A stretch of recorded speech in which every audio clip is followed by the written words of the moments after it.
Hello everyone, welcome to From Nowhere to Nothing, Ontological Oxymorons. I'm your host, Joel Bouchard, a doctoral student in psychology, and with me today is Mr. Norman Gayford, a professor of English and philosophy. Most everyone is familiar with the story of Pandora's box. Well, at least they think they are. The story of a woman opening a box that releases all the evils of the world is ubiquitous to the point of being a colloquialism.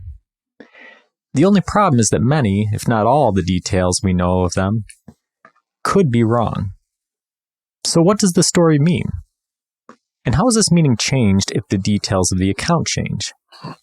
Today, we're talking about Pandora and her quote-unquote box. So, yeah, you wanted to talk about this one last week. Yeah. I thought, okay, this will be cool. And then start doing research. And then I go, this is going to be really cool because it's a wild story. So we'll take it a little bit by little bit. Sure. So who was Pandora? I think a lot of people, they know the story, but they don't know the backstory. So who is Pandora supposed to be? Pandora, according to the tales, the myth, the Greek myth, Pandora is, to me, perhaps the first android. But that already messes, even before I go into the next sentence, because Pandora is supposed to be the first created woman. She's created in the forges, there's a hint, of Hephaestus and Athena. And then every god on Olympus is tasked with giving her an endowment of some kind, a gift of some kind. So she's the first superhero of, let's see, but she's not because of the story. And then she is given seemingly as a gift, but she's really created as a punishment by Zeus at the behest of Zeus, with the complicity of all the gods, to mislead Prometheus and to punish human beings. And the reason for that is that Prometheus is a titan, and unlike what we see in the Disney, the Hercules, I've loved that piece too, but these giant creatures coming up out of Tartarus, out of the ground where they've been encased, and they're walking along like zombies going, Zeus. The Titans were preliminary to the gods and had to be beaten by the gods. And so Prometheus is a Titan. So he's on the same horizontal genealogical chart as Zeus. And he has a brother named Epimetheus. And Prometheus is a trickster, kind of like Loki in that mythological system. And so he tricked Zeus once with food. He was going to give the poor humans down on the dark earth, he thought he would trick Zeus. So Zeus were thinking he was going to get the best part of the ox, and the humans would get the worst part. But Prometheus put all the good parts in the stomach of the ox and gave Zeus the stomach, and Zeus is PO'd because, what are you going to, and the humans were going to get the really good stuff, but the really good stuff is covering up bones. The bones are put in that bag. And Zeus figures this out and then says, why were you going to do this? Well, I was fooling you. And so Zeus gets really angry. And then Prometheus, who may well have, depending on the story, have had a hand in or created the first humans, sees that they need technological help. And so he steals fire from Zeus. He puts it in a fennel pole or rod, which is hollow and which has a very dry part inside, which is good for holding fire. And he takes it to humans and teaches them to use fire and to make things from it. And so essentially, Prometheus is seen as the beginner of science and culture. But because he's done this, Zeus wants to punish humanity for having fire. But there are all kinds of complications, and we can get into those because I think the complications are important. Yeah. But that's the start. Okay. So yeah, that's good. You already answered the second question, which is what the history of the story is. So you've given us the lead up, and you've talked about Pandora a little bit, which is, like you said, just from the inception of the character is very interesting. I think a lot of people just, most people I think would just think of her as being a woman. They wouldn't really know that she's the first woman, right? And they also wouldn't know that maybe she's not really a woman at all. Like you said, she was this thing that was molded out of clay, and each one of the gods gave her certain attributes. Right. And the end of those attributes seemed to be to have one purpose, and that was to trick men. Right. So it's almost as if she's the foil to Prometheus from the creation of the gods that's a foil to Prometheus a bit. And she brings up, and she's given a jar. A jar. Right. Not a box. And she's given it's like side note, so many things we think we know that we don't. And that's why folklore from Aesop to mythology is so much fun, to get us to think philosophically. So, in all the artistic renderings, it's a jar. Anything from an amphora, a kind of jar that would carry a small or large, of the amphora is large, that would carry olive oil, to a thing called a crater, Krater, which is a kind of great big dish. Just like the Holy Grail. Side note again, was not what we think it was. All right, so right. So she's got this jar, and in the jar are all kinds of horrific things. So she's got a time bomb. Yeah. She's a time bomb.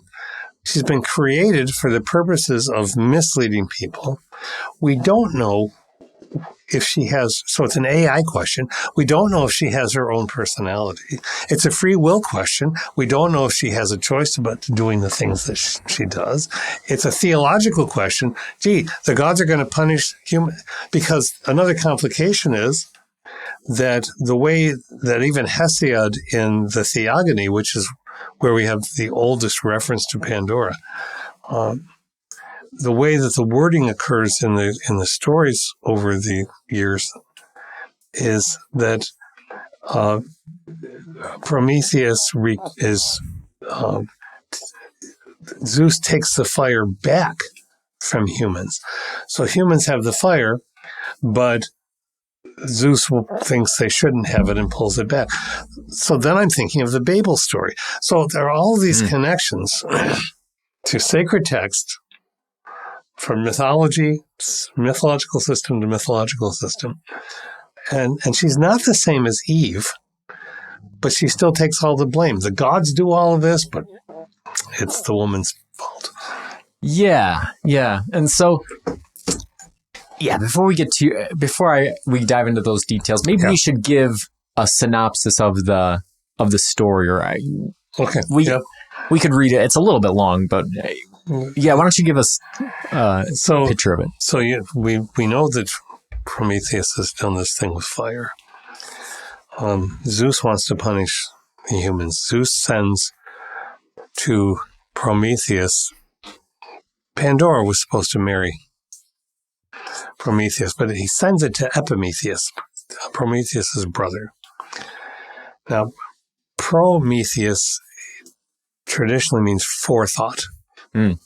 Epimetheus means afterthought. Epimetheus is forgetful. So Pandora comes to him. He is taken with her, and there's so many versions of the story, but he talks to her about the jar, or what's in the jar, or she's thinking about what's in the jar, or the jar is a gift for Prometheus, or for the world. And one way or the other, she ends up either by design or by accident, she opens the jar. And out come war, pestilence, disease, hatred, all of the ugly things. But she closes the lid of the jar. There's only one thing left in it, which is hope. Even that's a tangle. Yes. But we'll get to it. Yeah, so it's such a difficult thing to talk about this story because, like you said, there are so many different versions of it, and then translating it creates issues, and then, it just goes on and on because, thinking about the way that the story is, the way that which story you decide to take really has a heavy emphasis on what the meaning is that you take from it. So, can you provide us with the details of the story that are ambiguous, the ones that we're not sure of what they meant from the original? Well, the translation of jar and box. That's just really interesting because, you don't carry a big amphora around. It's not like this. Mm-hmm. And why would the gods choose an amphora? So that's ambiguous. The greatest ambiguity is, for me, and I could tell when you were smiling for you, is what's in the jar and what stays in the jar and what escapes from the jar. So that's in there. And there's a piece that I wanted to mention here. Because the jar, it only became referred to as a box in the 1500s. Erasmus, who was a major philosopher, writer, scholar, mistranslated. So there's a word that means jar and a word that means box, and pithos means jar, and pixis means box, and he just misread apparently, because even great scholars can make mistakes. And so, what was she doing with the jar? She's given the jar by the gods. She's curious and she opens it. Did they know? Did Zeus know she would open it? Did Zeus want her to open it on purpose? Was she told she must open it? Was it just curiosity? That's an ambiguity that still lingers. So those are the... Yeah, so there's a lot in there. So were these details, obviously we know like with box and jar that we have like a point in history where that was changed. Yeah. But do you think a lot of them were changed over time, or do you think there's another explanation for why some of these things are a bit uncertain? I definitely think they were changed over time. And this is why I love Natalie Hayes' writing. Natalie Hayes is a writer, scholar. She has been doing wonderful fictionalizations, retellings of stories, ancient stories from women's points of view. And one of the things that she has written, I want to read the quotation to you because it answers that very question. She says, every myth contains multiple timelines within itself. The time in which it is set, the time in which it is first told, and every retelling afterwards. And this may be the home of the miraculous, but they are also mirrors of us. Which version of a story we choose to tell, which characters we place in the foreground, which ones we allow to fade into the shadows, reflect both the teller and the reader or listener, as much as they show the characters of the myth. And then she says, we have made space in our storytelling to rediscover women who have been lost or forgotten. They are not villains, victims, wives, and monsters. They are people. I love that writing. Yeah, that's a fantastic quote. Yeah, that's a really powerful insight to say that, with the myth, there's the time that it's set, the time that it's told, and then the time that it's retold, right? Because it implies a lot of things. It implies that the time in which it's set, right, in the sense of a myth, is something that is perpetually gone. We don't have access to it anymore. I think that's by necessity. I think it's hard to have a myth where you can pinpoint the place in time or history where it occurred, right? It's almost this quantum thing where it's like, oh, well, you could locate the time but not the place, or the place but not the time, Yes, right? If you have both, it's no longer a myth, it's history, right? Yeah. So the time in which it's told is inaccessible to us. And then the time that it's first told, has a very pertinent meaning for the myth itself. And then the retellings are, as we're finding out, and we're going to find out from this part of the show going forward, has the ability to change that myth, has the ability to change the meaning, the story itself, all of it. All of it is up for a sort of subjective debate, and that comes back to, I think, the inaccessibility of the origin. Yeah, the quantum element. Yeah, what we have to keep in mind, mythographers, people who study myth, people who represent myth, like Natalie Hayes, there's something we have to remember. When we say the first telling of it, we have to at the same time say, nope, it probably wasn't. It's just the first one that we have a record of. And so when Hesiod puts the story in Theogony, he does it because it's a story that's already known to people. Who knows how he's changed it, or what he chose to privilege, or what mood he was in when he was writing that, and all of those things going. So there's really not a first telling, and that's part of the timelines, but there's a first recognizable representation, and that's not that shouldn't always just be the be all end all. And so every one of us has the opportunity to retell the story. Again, it kind of parallels our sapient paradox story, where we go, okay, well, modern humans, you could say modern humans emerged 10,000 years ago, right? Because that's when history started. But really, the history of humanity goes 10 times farther back in history. It's kind of the same thing with the myth, right? By the time Hesiod gives it to us, who knows how long it's already been told and how many changes it's already gone through, or how many proto-myths have contributed to making it what it is, things that were originally their own thing and now have been compiled into one story. As if history is a separate thing, like we always talk about the economy. Oh, we've got to do this like it's a separate beast. It's this great. History began with, well, we don't know. Remember last week we were talking about about Pompeii and the restaurants. Did you see? I don't know if I sent it to you this week. There was a piece about Pompeii that after we had that show. And it was about the history of pizza, and did you? Yeah, you didn't send it to me, but that did pop up in my newsfeed. We both must have done enough research that they targeted us for Pompeii. So a kind of focaccia bread that was, but at the vendors. So they weren't they were writing history. They were living. They were eating focaccia bread and then being stunned when a volcano was coming up. Yeah. So we have to be at one and the same time, I think,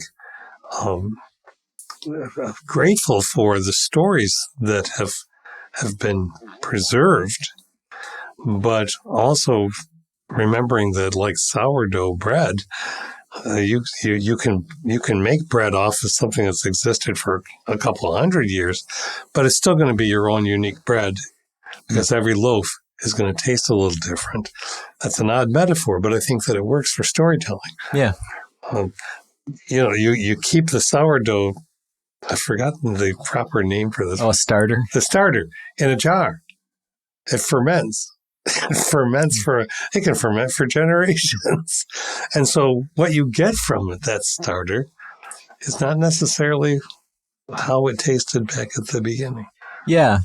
And in that case, it can almost be turtles all the way down, right? Because if you're looking at the story of Pandora's box, right? It's possible that there was many other singular myths that contributed to that. But now in the retelling, as we're about to find out, if you start changing the details, you're really making different myths off of that same one. So, there's it just is a constantly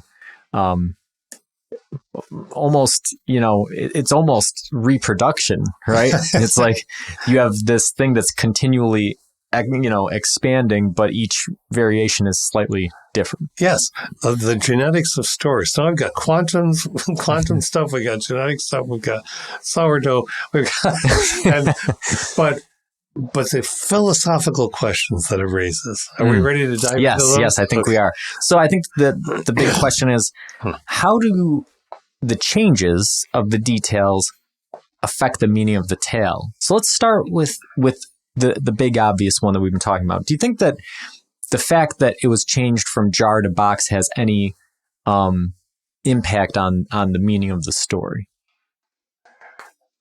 To me, it does. I can speak as one storyteller, story listener for life. Because a box implies, not just by shape, of course, but the box implies treasures. What's in the box? Well, that's our culture speaking, right?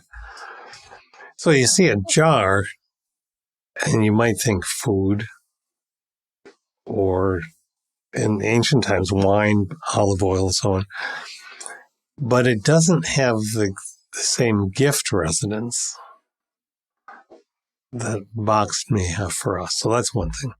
Yeah, and I think that that might have played heavily into the mistake in translation being made, because the background of the story, and again, we always have to preface anything we're going to say about this by which version of the story we're choosing to talk about. But in some versions of the story, right, obviously Pandora herself has been crafted by the gods with the intent to deceive humanity and to unleash these evils. And so this box or jar is given to Pandora as a wedding gift, and she's told under no circumstances can you open it. But she's been imbued with the very essence of the gods that cause her to be curious and want to open it. So, and that has that's kind of a meta myth about human nature in a way. And then we have to go sideways with that one too. Consider she's the first woman, so therefore there have only been men. So when we say humanity, we mean manatee. And so here she is, the first woman. What are you to make?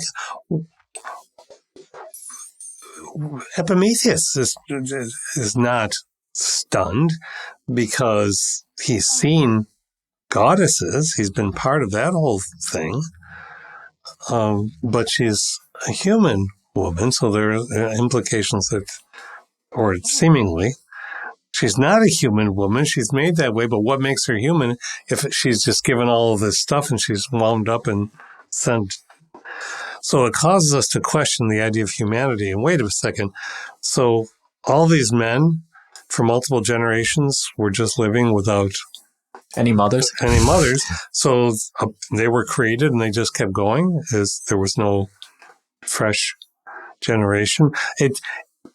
A good story will leave all kinds of seeds for questions and pondering, and this one is filled with them. Yeah, and I think that a big philosophical question is whether or not Pandora is a woman, right?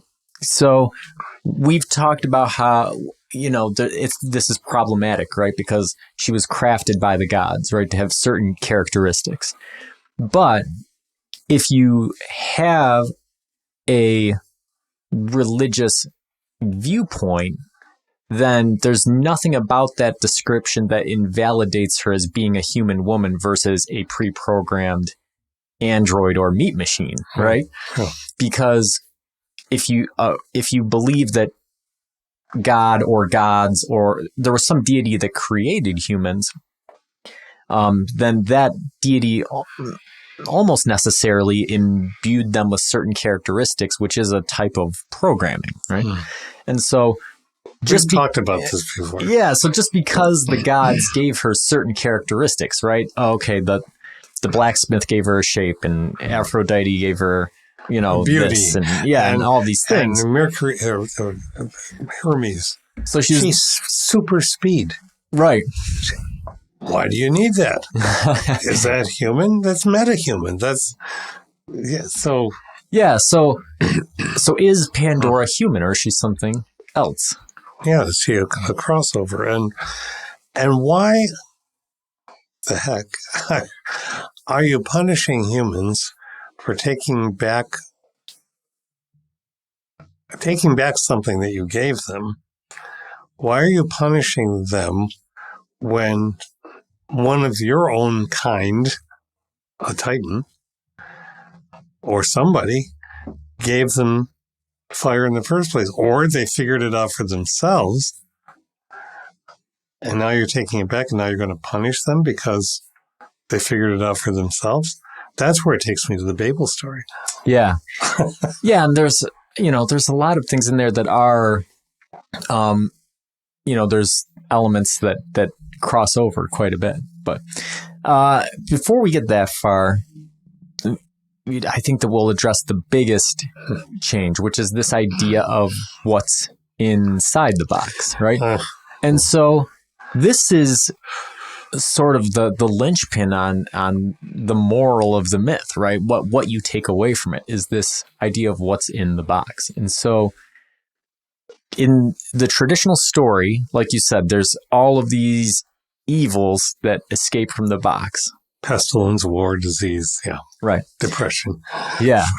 So what some researchers have found is that might not be the original. In the original, the things that escaped might have been good things. So it might have been the opposite. Mm-hmm. More importantly, this one is like the spinning top at the end of Inception, right? Is hope, right? And what is meant by hope?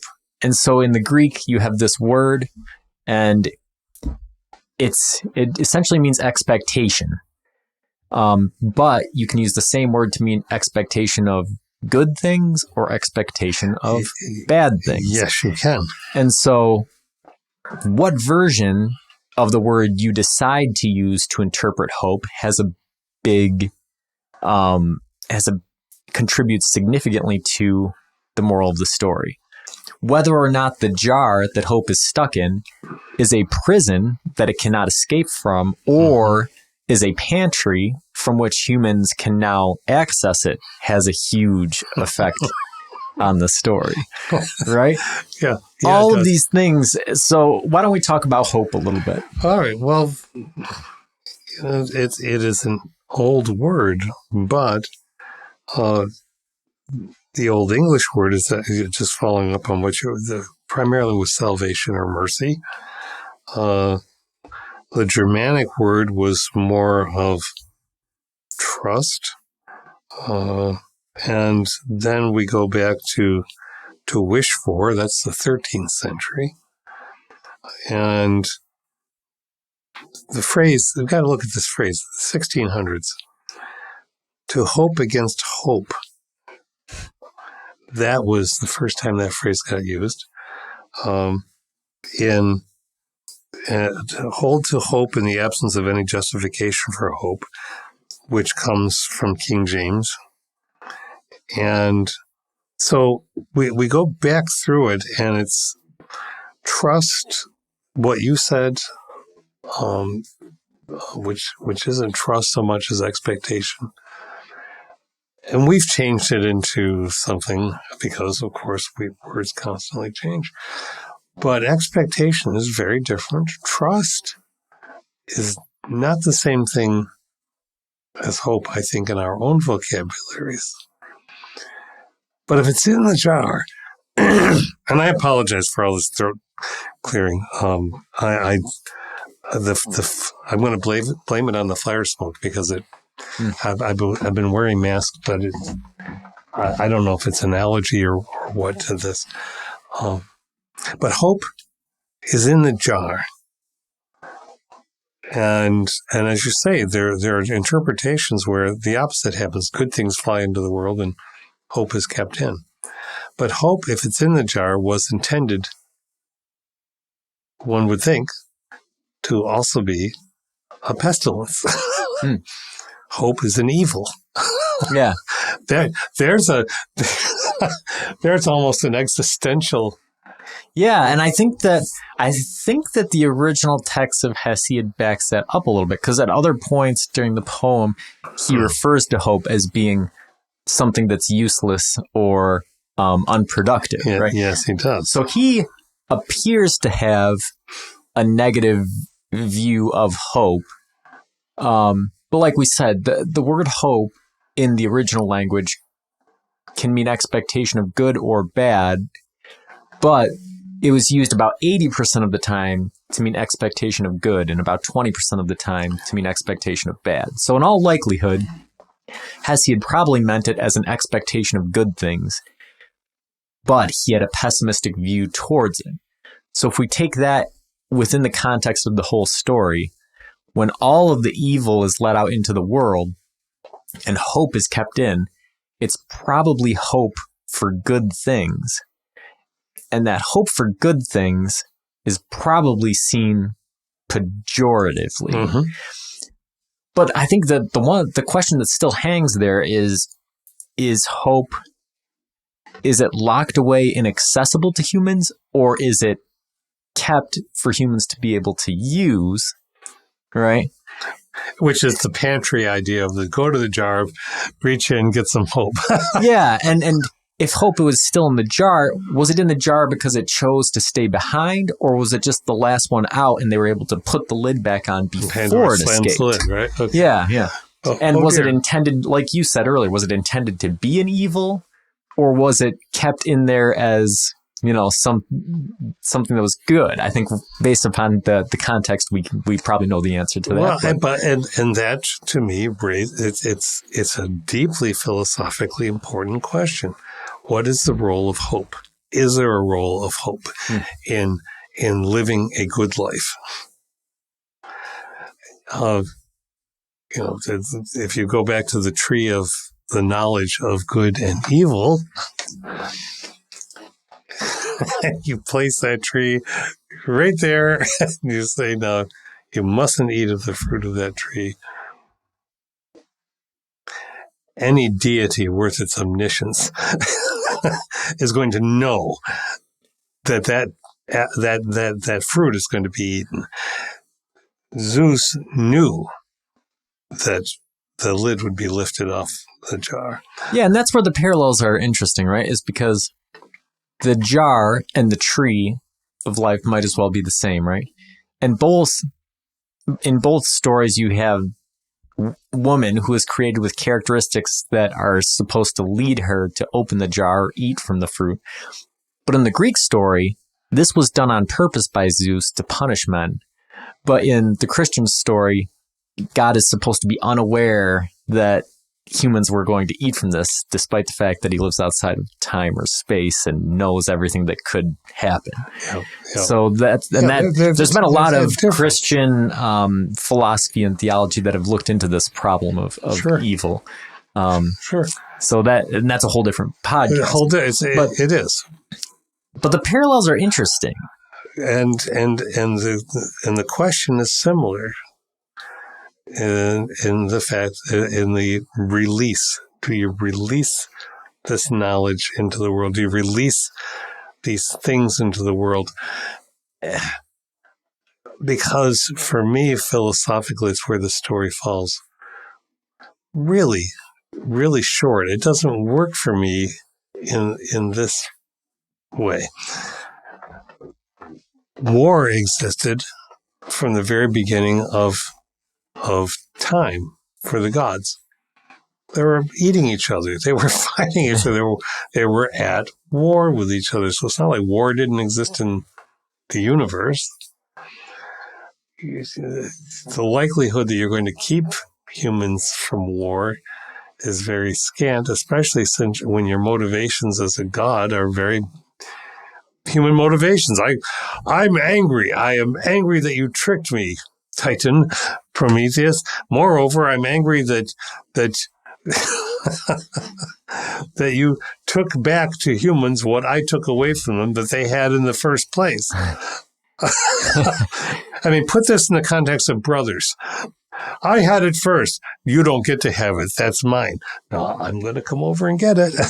You know, and when you put it in those terms, you have to seriously question the role of God or gods. You don't have to question it to again, as always, I don't say these things to try to mess up or mess with people, but just to say, well, really think about the story. Because if it leads you to faith of some kind, then good for you. But don't just say, oh, well, there's the story. I just said it, as if, you know, that's not how you experience a story. No, I think that, you know, part of the story leading you to something deeper has to be examining it critically. And I think in this case, examining it critically, especially in the context of other myths, religious myths around the world, when you see the things that are similar among them, and then you try to make sense of them within the historical and cultural context that have existed, you go, well, what really happened at the beginning that caused these people who created these myths to say that there was a woman who unleashed all the evils into the world? Well, and the most obvious answer to that as a start, but it's not a complete answer because that would be too simple. Is that you have patriarchal systems of storytelling favoring men, men in charge, men as leaders of the gods. Well, that's humans telling stories about the gods fashioned after their own ways of conducting their social and political existence. And I think that that's definitely a valid assumption, especially when you look at the fact that Epimetheus may have been the one to lift the jar in some of the versions, right?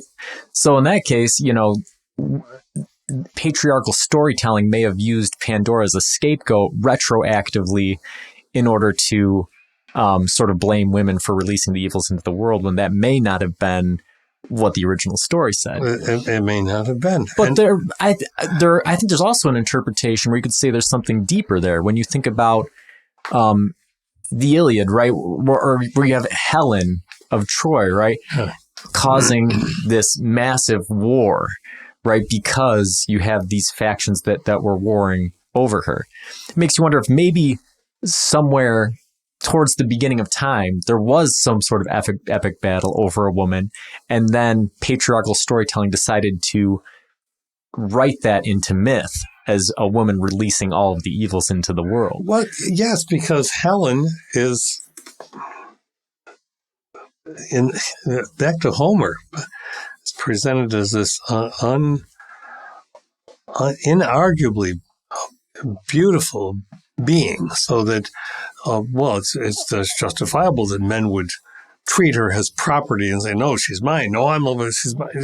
So, and what does Helen get to say? Well, she says, well, depending on the version of the story, Helen says a variety of things that complicate the issue. But essentially, yeah, it's at one level, it's patriarchal making property of women.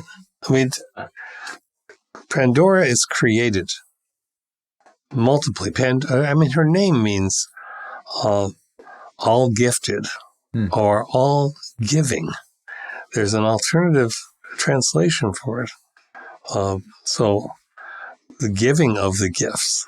So but she has all of these gifts that she has been imbued with, that are intended in some way or other to make her irresistible to men, and that can lead then to their downfall, not because of her gifts, but because of what is in the jar.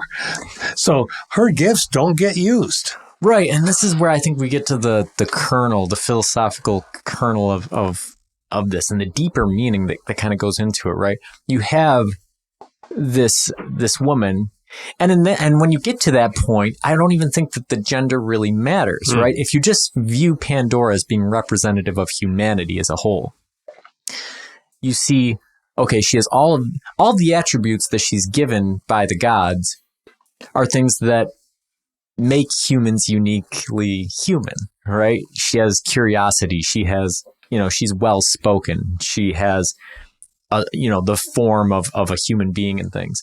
Outside of, some translations say that she was given specifically a deceptive spirit, which maybe that does apply to humans as a whole. You don't see animals going around trying to deceive each other left and right in the same way that humans do.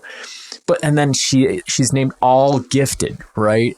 Yeah. And then what does she do with all of those gifts, right? She has this thing, and the curiosity, all those gifts that she has, forces her to open this jar and release all these evils into the world.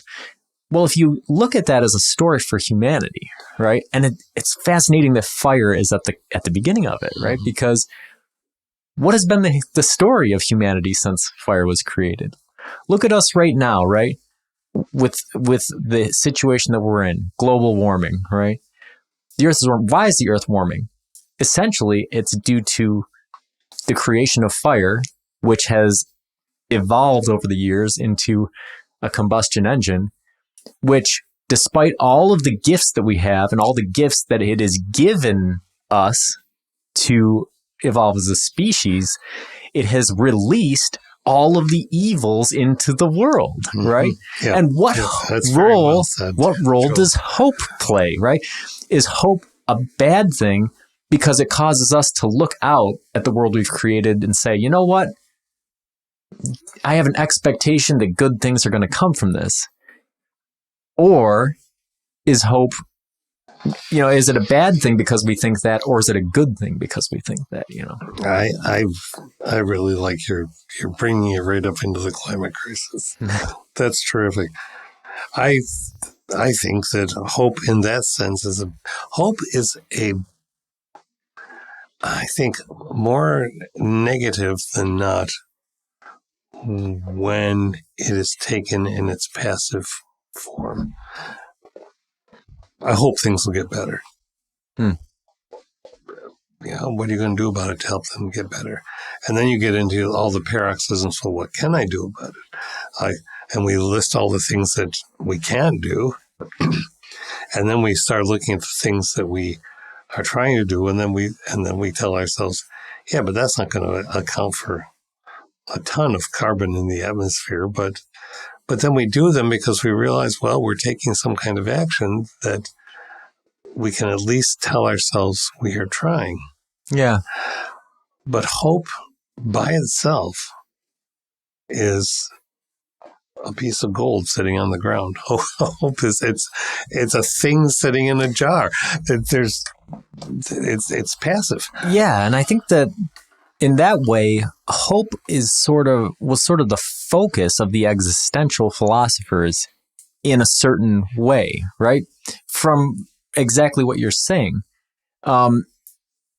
Because hope is expectation, right? And so once you start to think of things that way, and again, you can sort of draw a parallel between the human lifespan and the lifespan of the species, right?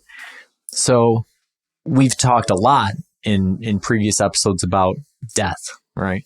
And you go, especially when we were looking at the Chris Hemsworth documentary, and you say, they were talking about, he's trying to adapt to aging. He's trying to work with it, but that isn't going to work for him because he's going to die, right?